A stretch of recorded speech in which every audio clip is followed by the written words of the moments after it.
Cultura y simulacro, por Jean Baudrillard. 6. Watergate, escenario idéntico al de Disneylandia, efecto imaginario ocultando que no existe ya realidad ni más allá ni más acá de los límites del perímetro artificial. Efecto de escándalo en este caso, ocultando que no hay diferencia alguna entre los hechos y su denuncia. Los métodos usados por los hombres de la CIA y por los periodistas del Washington Post son idénticos. La misma operación de disuasión destinada a regenerar, ya por medio del escándalo, un principio moral y político, ya a través de lo imaginario, un principio de realidad en extinción. La denuncia del escándalo es siempre un homenaje tributado a la ley. Con Watergate se ha logrado, ante todo, imponer la idea de que Watergate fue un escándalo, lo que en este sentido ha constituido una operación de intoxicación prodigiosa, una buena dosis de reinyección de moral política a escala mundial.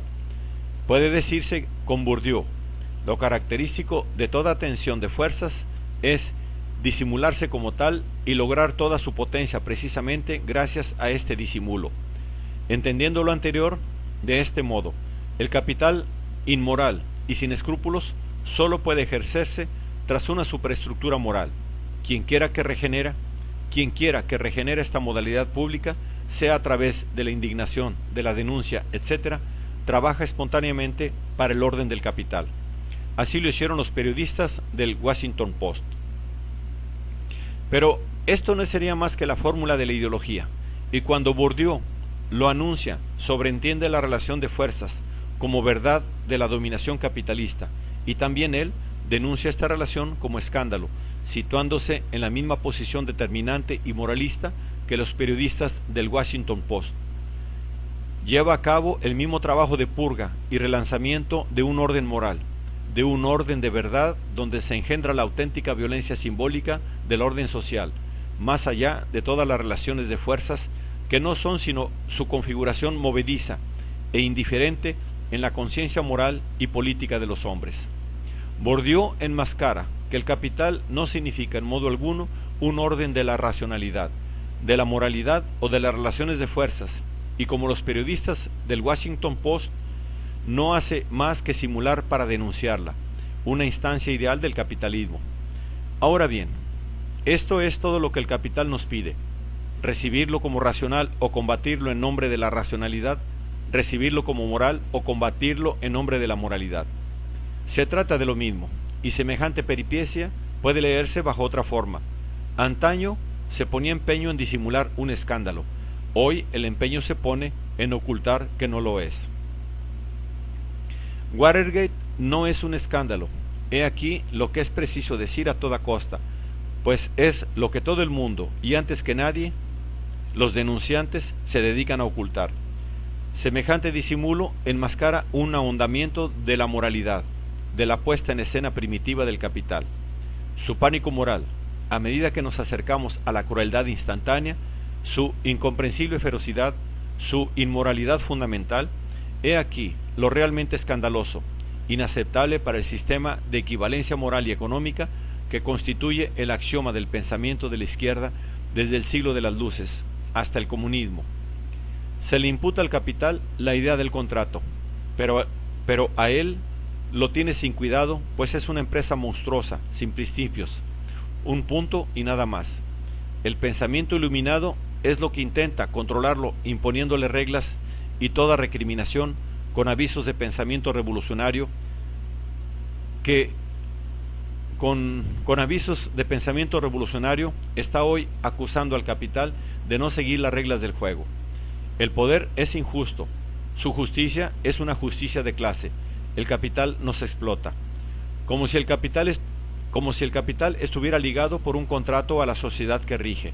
Es la izquierda la que tiende al capital el espejo de la equivalencia esperando que quede sorprendido en él, que quede prendido en la fantasmagoría del contrato social y cumpliendo sus cláusulas, redistribuyendo su deuda entre toda la sociedad. Al mismo tiempo, la revolución ya no es necesaria, basta con que el capital se adhiera a la fórmula racional del cambio.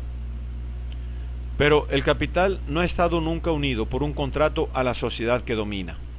es una hechicería de la relación social, un desafío a la sociedad, y como a tal debe respondérsele. No es un escándalo que denunciar, según la racionalidad moral o económica, es un desafío que hay que aceptar según la regla simbólica. Watergate no ha sido, pues, más que una trampa tendida por el sistema a sus adversarios. Simulación de escándalo con fines regeneradores.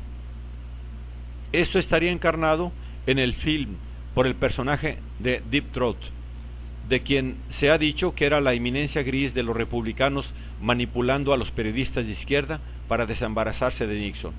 ¿Por qué no? Todas las hipótesis son posibles, aunque esta, además, es superflua. La izquierda se basta muy bien para realizar ella sola y sin complejos el trabajo de la derecha.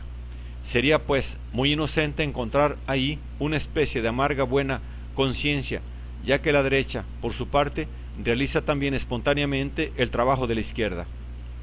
Todas las hipótesis de manipulación son reversibles en el seno de un torniquete sin fin. La manipulación es una causalidad flotante donde positividad y negatividad se engendran y se recubren, donde ya no existe activo ni pasivo. Solo con la detención arbitraria de esta causalidad giratoria podrá ser salvado un principio de realidad política. Solo mediante la simulación de un campo de perspectiva restringido, convencional, en el que las premisas y las consecuencias de un acto o de un suceso sean calculables, puede mantenerse cierta verosimilitud política y, naturalmente, el análisis objetivo, la lucha, etc. Si se contempla el ciclo completo de no importa qué acto o suceso en un sistema donde la continuidad lineal y la polaridad dialéctica ya no existan, en un campo trastornado por la simulación, toda determinación se esfuma, todo acto queda abolido tras haber aprovechado a todo el mundo y haberse aireado en todas direcciones.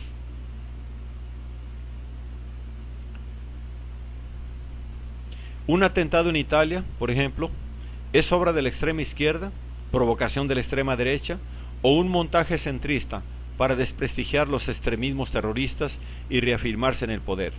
Más aún, se trata de una farsa policíaca, de un chantaje a la seguridad pública. Todo ello es verdadero al mismo tiempo, y la búsqueda de pruebas, es decir, de la objetividad de los hechos, no es capaz de detener semejante vértigo interpretativo. La cuestión es que nos hallamos en medio de una lógica de la simulación que no tiene ya nada que ver con una lógica de los hechos. La simulación se caracteriza por la precesión del modelo, de todos los modelos, sobre el más mínimo de los hechos. La presencia del modelo es anterior y su circulación orbital, como la de la bomba, constituye el verdadero campo magnético del suceso. Los hechos no tienen ya su propia trayectoria, sino que nacen en la intersección de los modelos y un solo hecho puede ser engendrado por todos los modelos a la vez.